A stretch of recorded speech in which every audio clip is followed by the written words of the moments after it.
The body and the mind work together and depend on each other, so they both need attention. We can look at developing ourselves spiritually, physically, and mentally. With respect to our spiritual development, this may be a major or a minor issue for you depending on your values and your goals. Now, in taking care of the physical, we must learn to be conscious of ourselves, but not self-conscious. We need to be aware of our physical appearance, our physical well-being, but not to the point of being self-conscious. We need to be aware, we need to take care, but some people devote too much of their day to physical appearance. Physical appearance is going to have something to do with your future, your well-being, your income, so do spend some time on physical appearance. How we appear to other people does make a difference in terms of our acceptance and our ability to function and do well in the marketplace.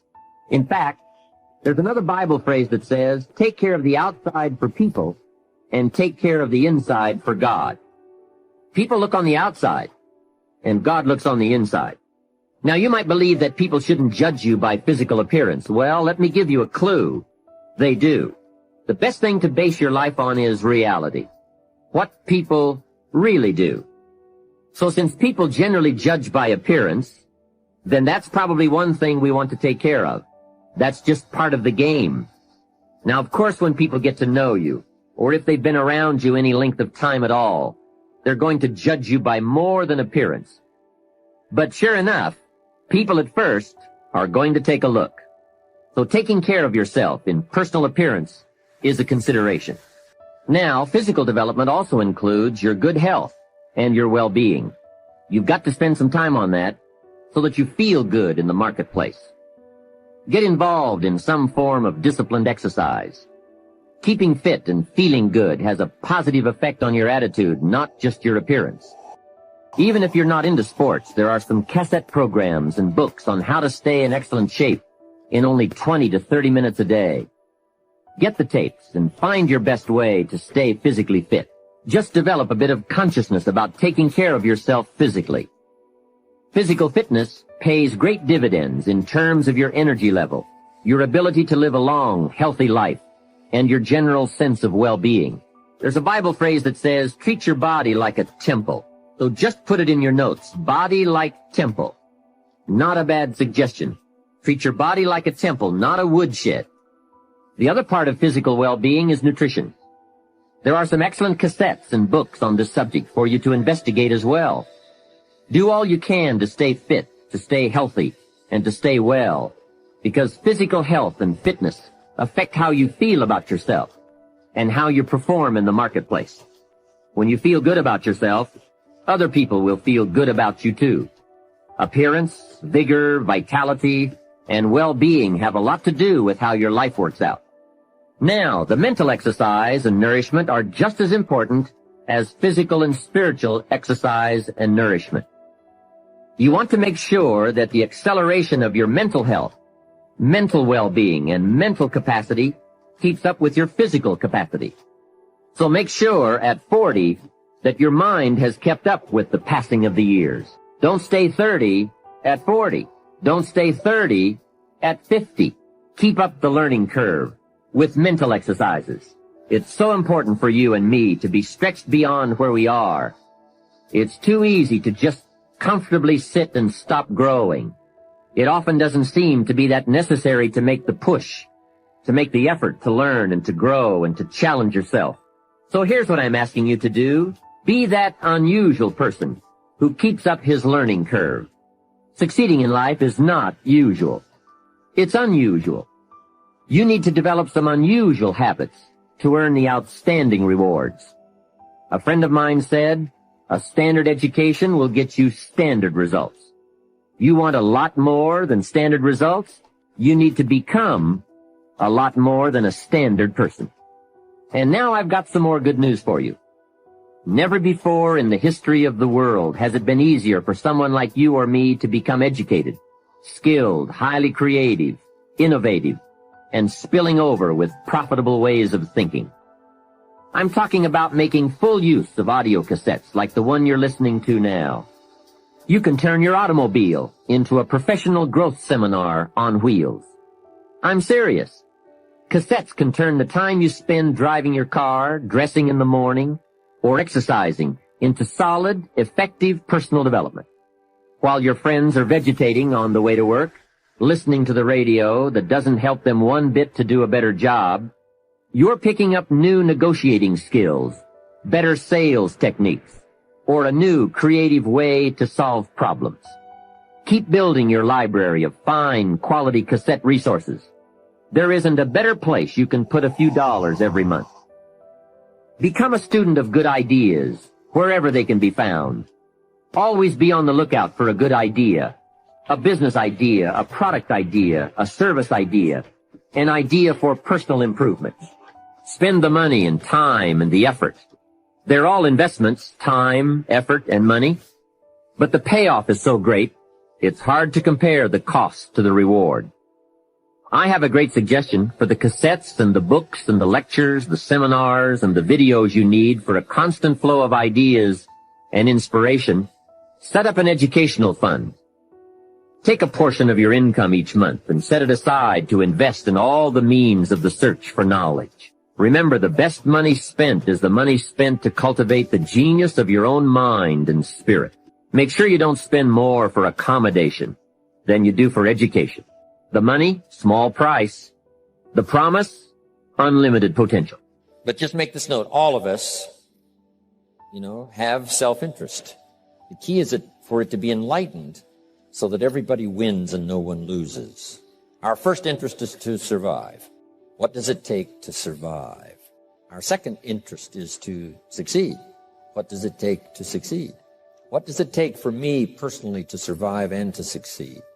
Can I legitimately be interested enough in the things that help me both succeed and survive? And here's what I discovered. The answer is yes. It's possible to exercise self-interest, but to do it in such a way that no one loses, everyone benefits. Key phrase, life was not designed to give us what we need. Life was designed to give us what we deserve. Interesting Bible phrase that says, if you keep knocking, you'll find open doors. Good phrase to jot down. If you keep knocking, you'll find open doors. Doors of opportunity.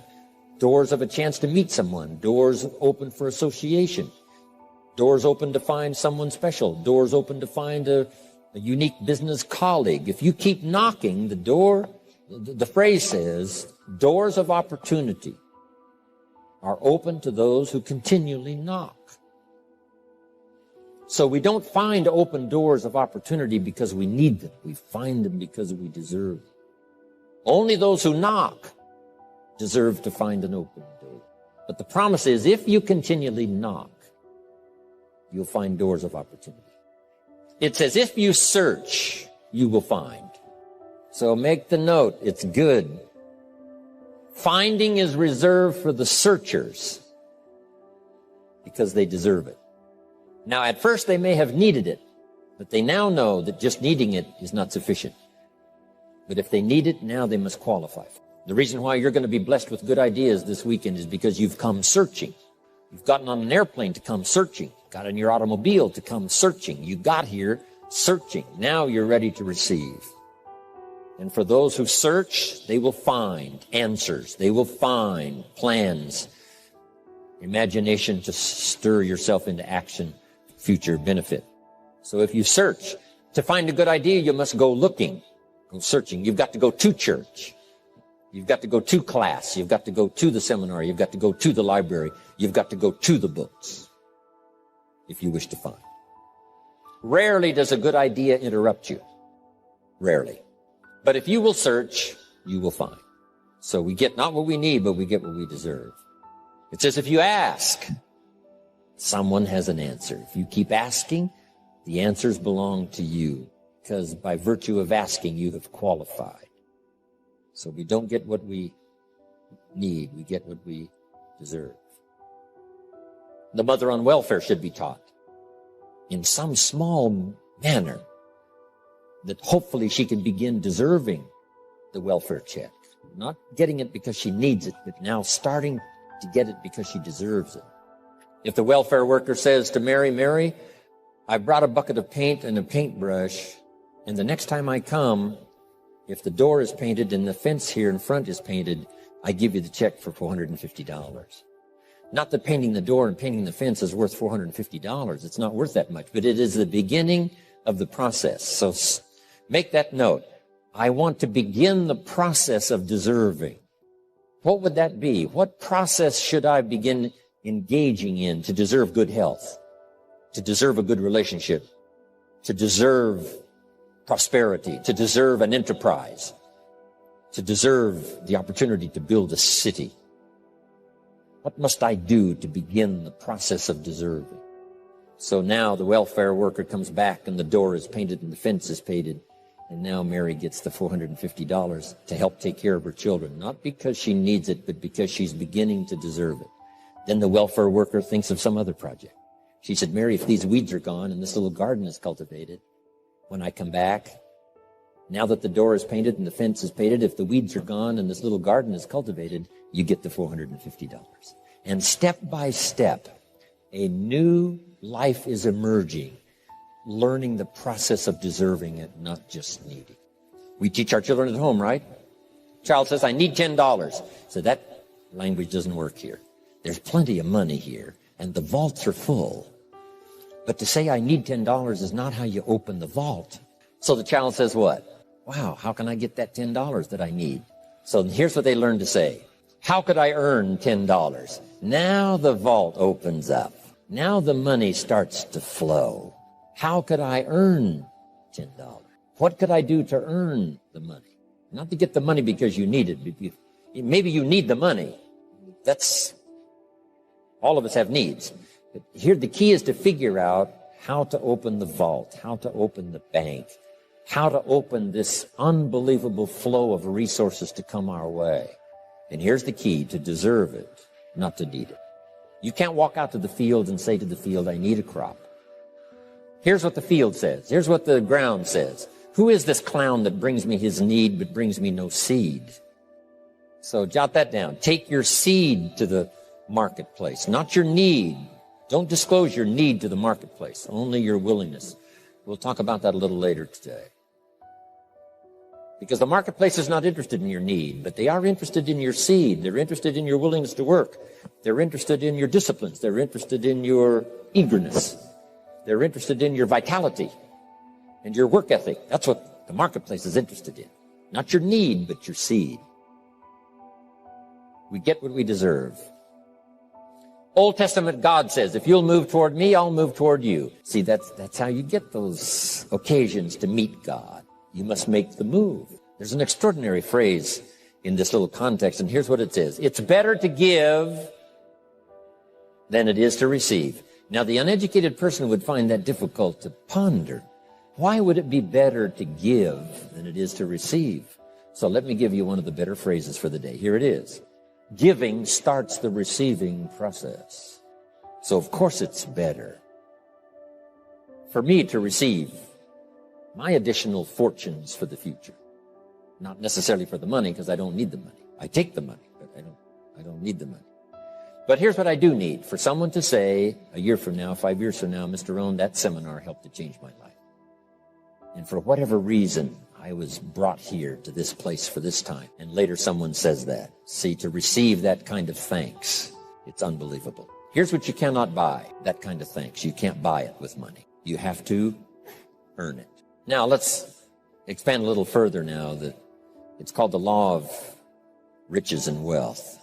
In our own self-interest, if we wish to be rich and wealthy and prosperous and healthy and all the valuable things we can think of for the human experience, how could we get there? It's understanding the law of enlightened self-interest and the law of deserving.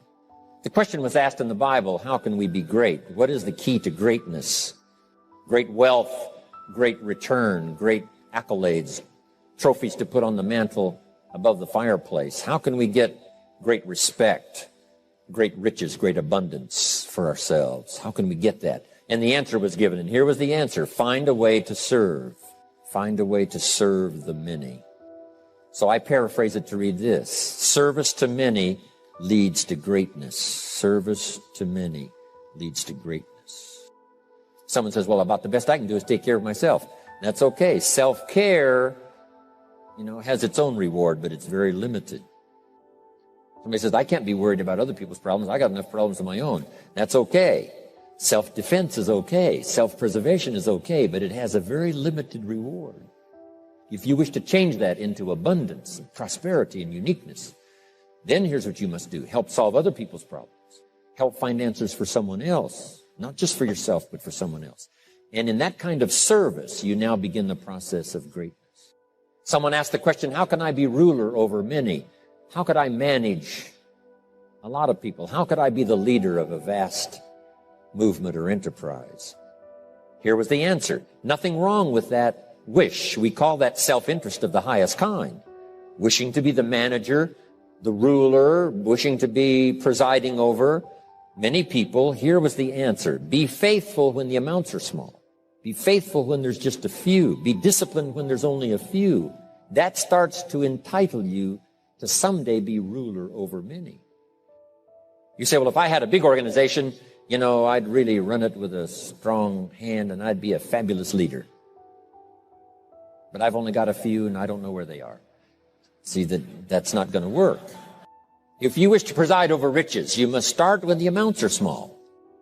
Someone says, oh, if I had a fortune, I'd really take good care of it, but I've only got a paycheck. I don't know where it goes. See, not knowing where it goes disqualifies you now for presiding over the fortune. We've all heard that, right? I don't know where it all goes. Did you ever hear that expression? Oh, we'd love to have you run the company. You don't know where it all goes.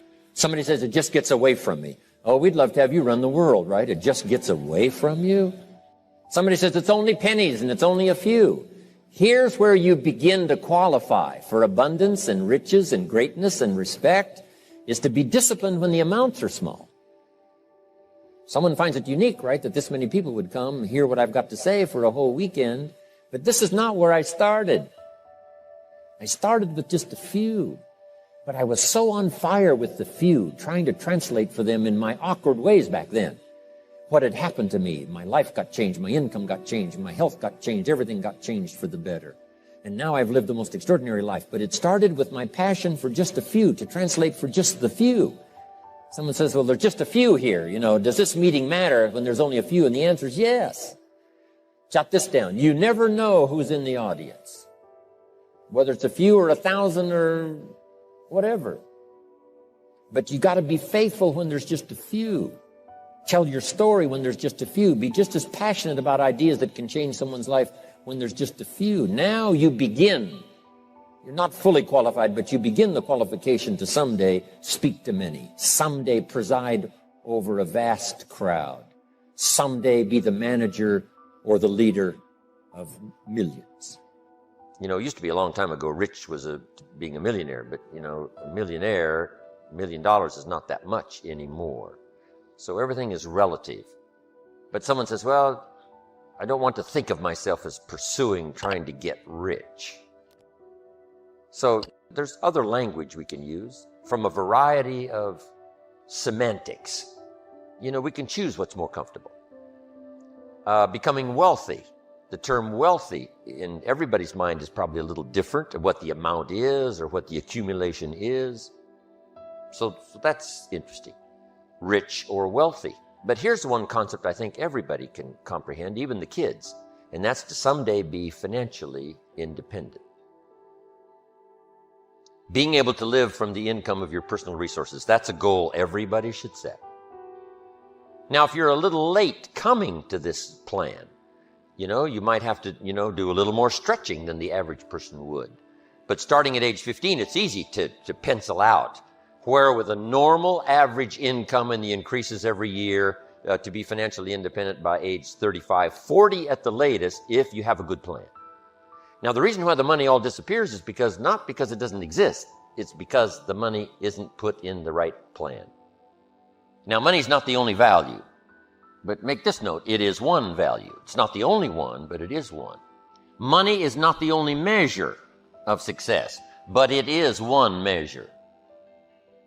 That your current income is a measure of your personal value to the marketplace. If your current value to the marketplace is $5 an hour, you get the $5. So Not that a person is only worth $5, but their value to the marketplace is only worth $5. But it's possible to very quickly change those numbers by changing your value. But the numbers do illustrate the value. We cannot leave that concept out. So somebody says, you mean where I am financially is an illustration of who I am? And the answer is yes. Now, it's not the only measure. I'm not saying it's the only one, but I'm saying it is one. There's a lot of other ways to measure a person's value as a father, person's value as a mother, person's value as a friend, as a colleague, of course. But we can't leave the money out. Now, here's why money is an easy measure. It's easy to count.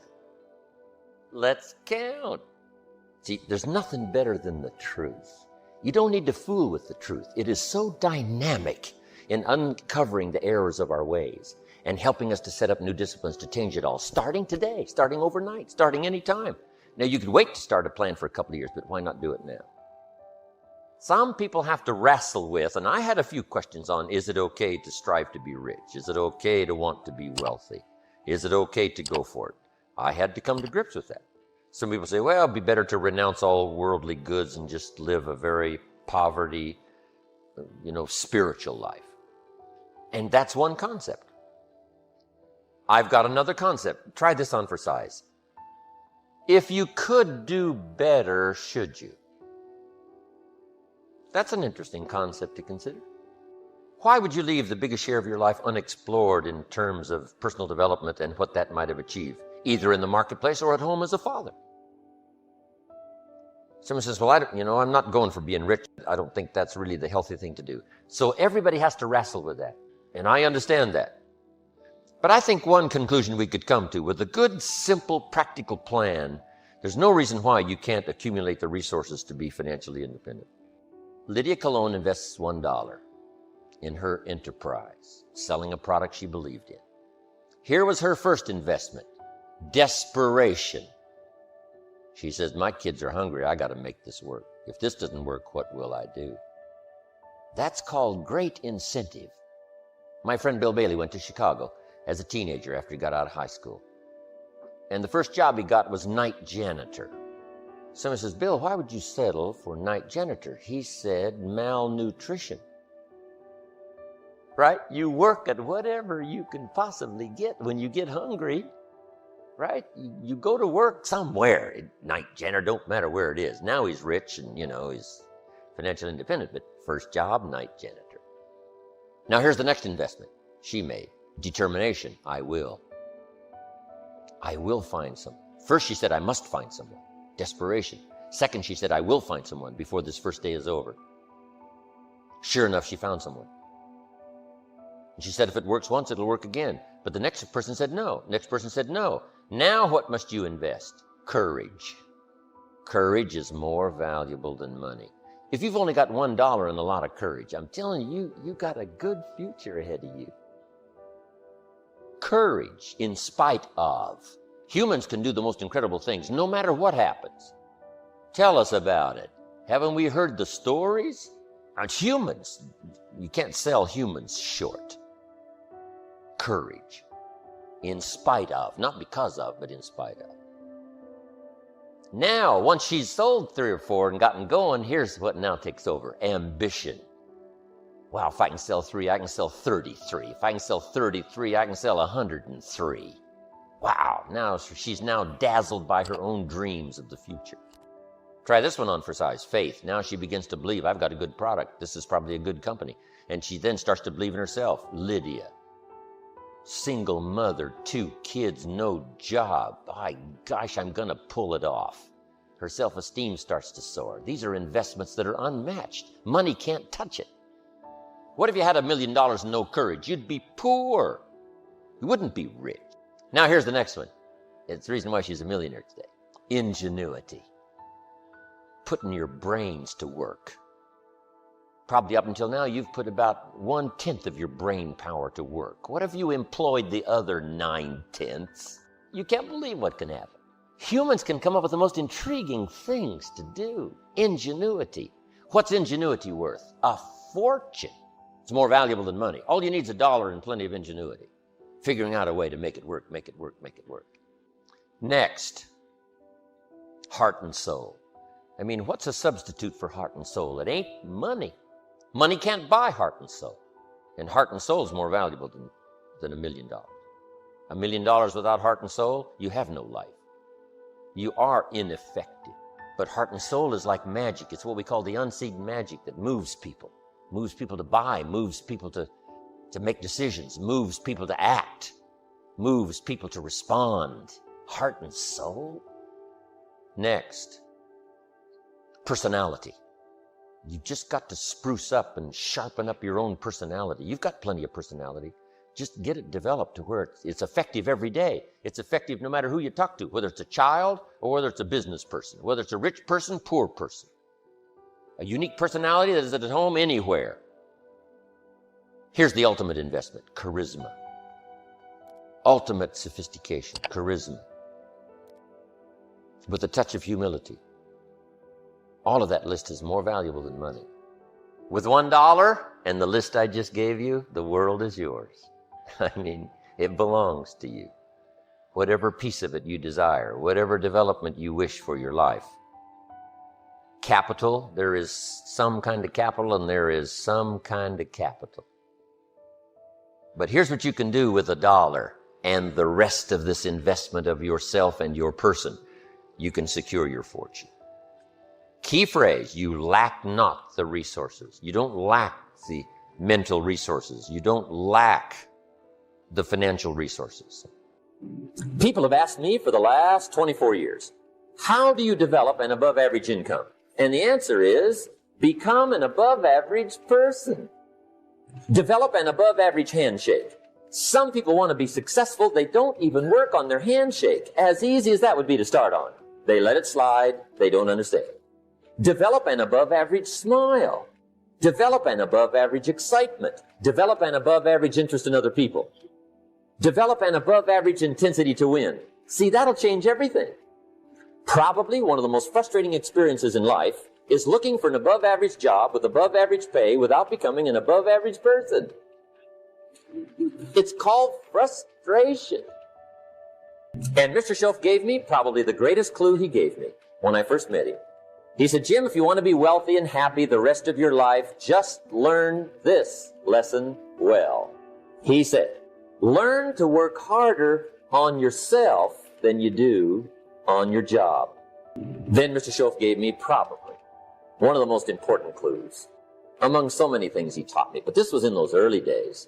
Mr. Schoaf is very kind, but he was also very abrupt. And he had these interesting questions to ask. I'm giving him a little rundown one day on how things hadn't worked out for me. He said, Mr. Rohn, I've got the answer for you if you will listen carefully.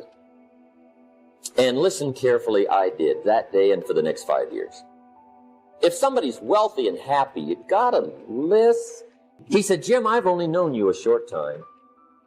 But he said, it's already my honest opinion that for things to change for you, you've got to change.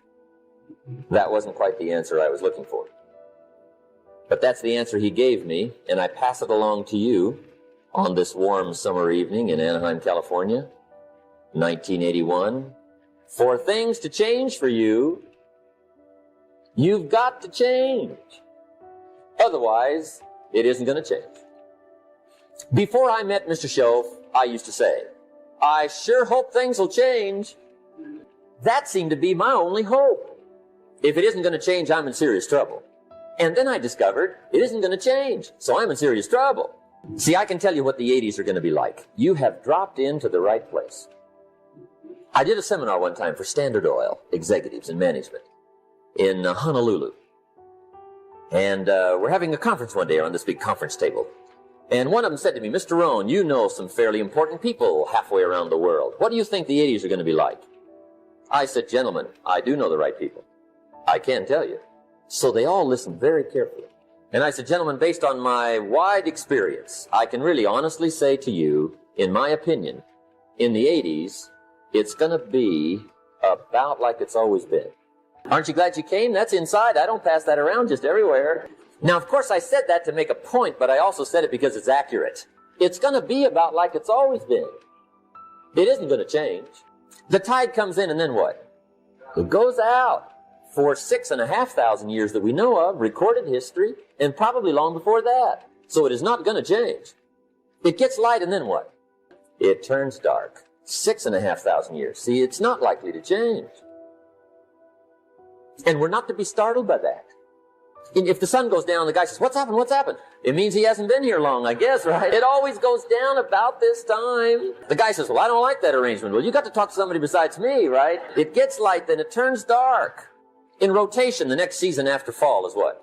Winter. Pray tell, how often does winter follow fall? Every year regularly for the last 6,500 that we know of. See, it is not going to change. Now, some winters are long, and some are short, and some are hard, and some are easy, but they always come right after falls. It isn't going to change. Sometimes you can figure it out. Sometimes there's no way to figure it out. Sometimes it goes well. Sometimes it gets in a knot. Sometimes it sails along. Sometimes it gets in reverse. See, that's not going to change. The last 6,000 years reads like this. Opportunity mixed with difficulty. That's how it reads. It isn't going to change. The man says, well, if it isn't going to change, how will my life ever change? Answer, when you change. And whether I'm talking to high school kids or business executives, my message is always the same. And it goes like this. The only way it gets better for you is when you get better. Let me give you the 4 major lessons in life to learn. Here's 4 majors. It's good to study the majors.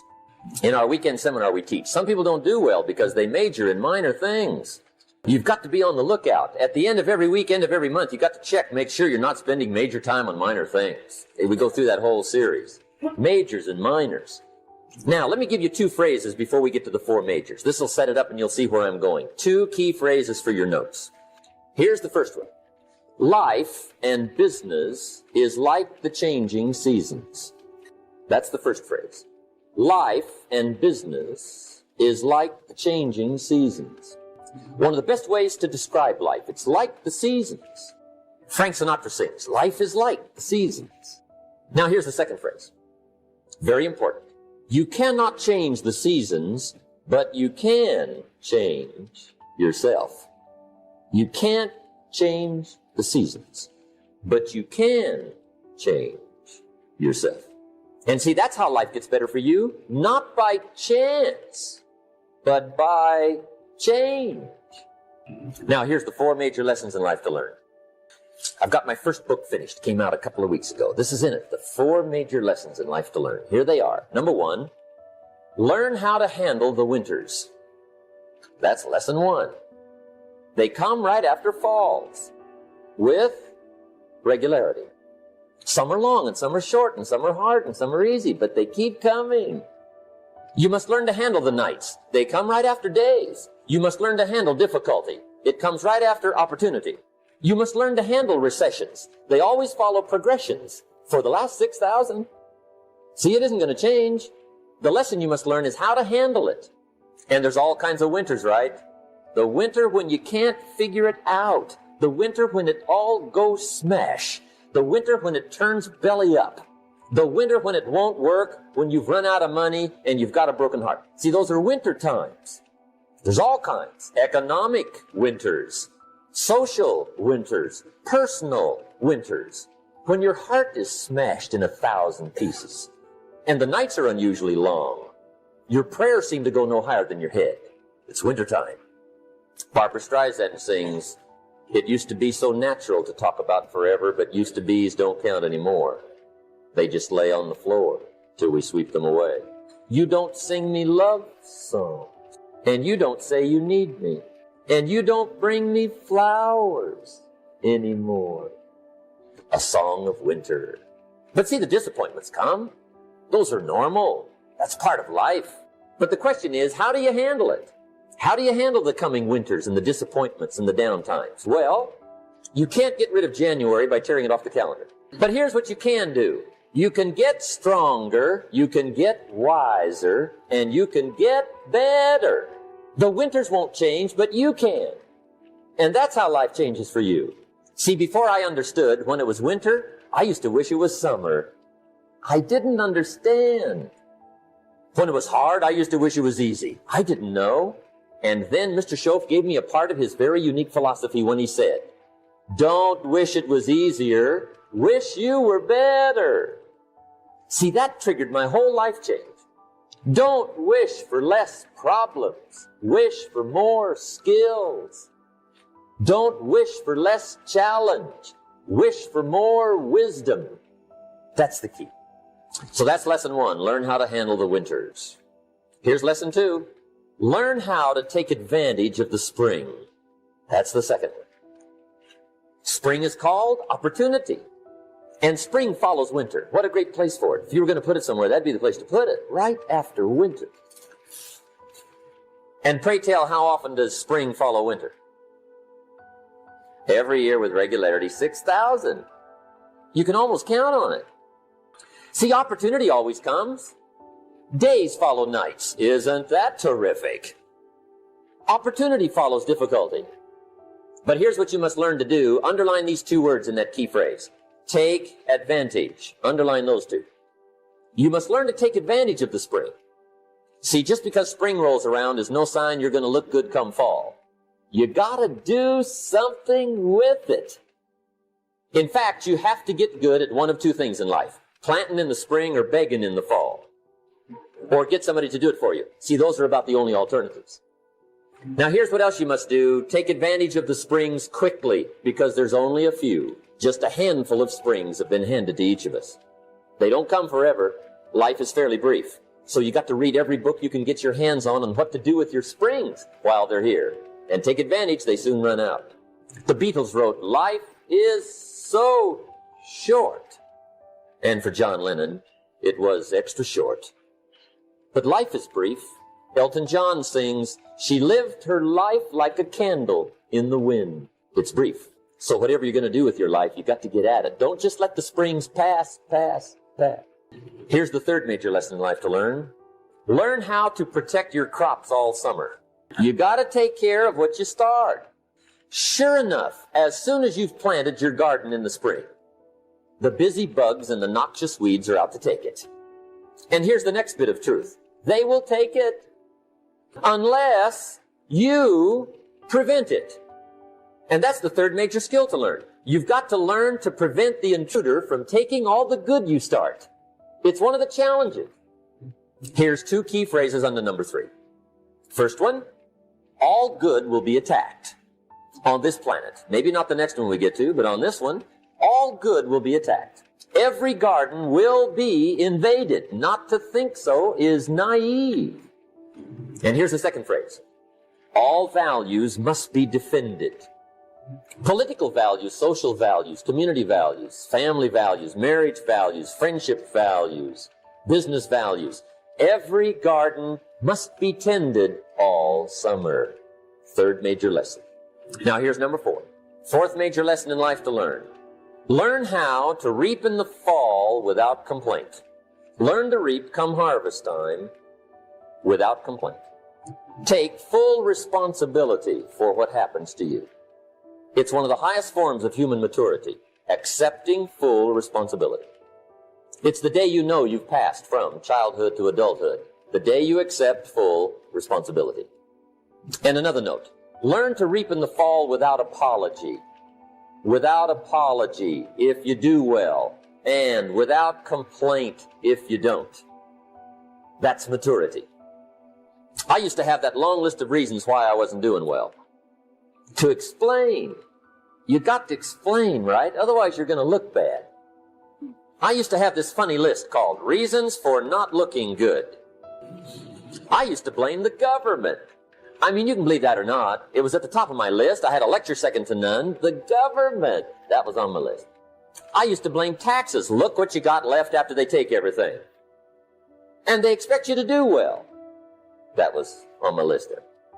Prices, that one's easy, right? You walk into the supermarket with $20, come out with a little half bag. I had that on my list. I used to blame the weather. I blamed the traffic. I used to blame my car. I blamed the manufacturers. I used to blame the company. I blamed company policy. I used to blame the training program. I blamed my negative relatives. They were always putting me down. I blame my cynical neighbors. They're just selfish, looking out for themselves. Won't loan you money? They were on my list. I used to blame the economy. I blamed the community.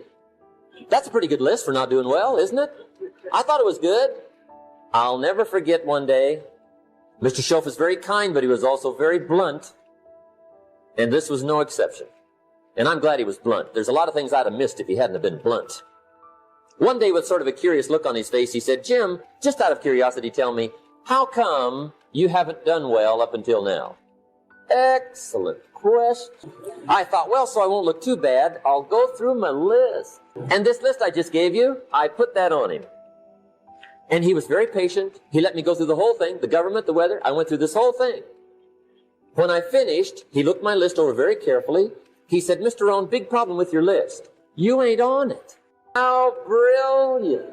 When I went to work for him a few months later, I learned very quickly to tear up my list, reasons for not doing well, and I threw it away.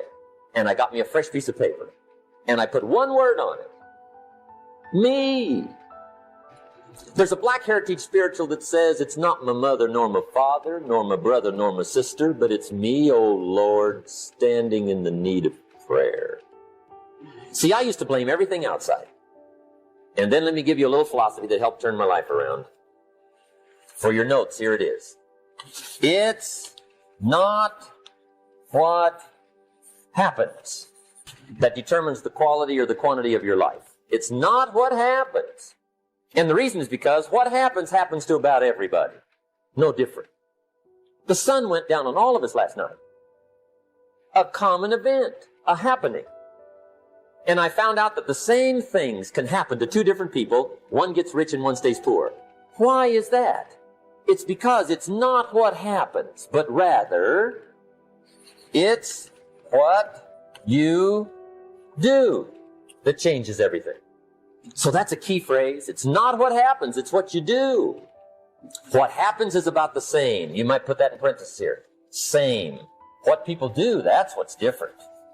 Anything can happen, right? Everything can happen. I've heard all the stories. I've been one of the stories. Hey, we could all tell stories all night long, right? Happenings. Anything can happen. Have you heard of Murphy's Laws? Anybody here heard of Murphy's Laws? Okay, most of you have. Murph had these laws. One of them was, if anything can go wrong, it will. That's one of Murphy's laws. He was not one of the great positive speakers of the day. But anyway, it's still true though, right? Anything can go wrong, everything can go wrong. For sure. I've fallen out of the sky so many times. Once to the tune of a couple of million. Devastating. Took me a while to survive that one. Now, it wasn't all that much, but it was all I had. I mean, that's when it's much, right? When it's all you got. If you got 3, 2 go, you got 1 left, you ain't looking that bad. But when it all goes, has anybody been there when it all went? Anybody? Come on, the rest of you liars. Hey, we've all been there, right? When it all went. Of course, it used to be a long time ago, right? When you ran out of money, got to 0, you were all through. Heck, now you can whistle right on by 0, right? They will bury you. That's what they will do. But see, those are the happenings, right? Everything can happen. Anything can happen.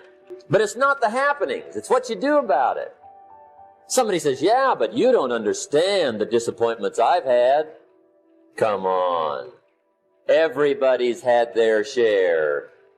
Disappointments are not special gifts reserved for the poor. Everybody has them. The difference is what you do about it. It's not the weather. I used to blame the weather, and I discovered it rains on the rich. So see, that won't help. 2 men wake up one morning, there's a rainstorm on. One of them looks out his window, sees the rainstorm, and he says, wow, what a storm. With weather like this, they can't expect you to go out and make sales. He stays home. Same morning, the other guy looks out his window, sees the same storm, says, wow, what a storm. But he says, you know what, with weather like this, what a great day to go out and make sales. Most everybody will probably be home. Especially the salesman. See, that's the difference in how your life works out. It's not what happens, it's what you do. So here's one of the key questions of the evening. Starting tomorrow, what are you going to do that'll make a change in your life's direction? Good question. What are you going to do starting tomorrow that'll make a difference? What are you going to do starting tomorrow that'll make a difference? Now see, if you don't do something starting tomorrow that'll make a difference, guess what? It's gonna be the same. And see, that way you can guess what the next 5 years are gonna be like. Look at the last 5. Because the next 5 are gonna be like the last 5 unless you, major key, tomorrow, change it all. Or change a little, or change something, or don't change. It's choice time. You can do whatever you want. But it's nice to know any day you wish you can change your whole life.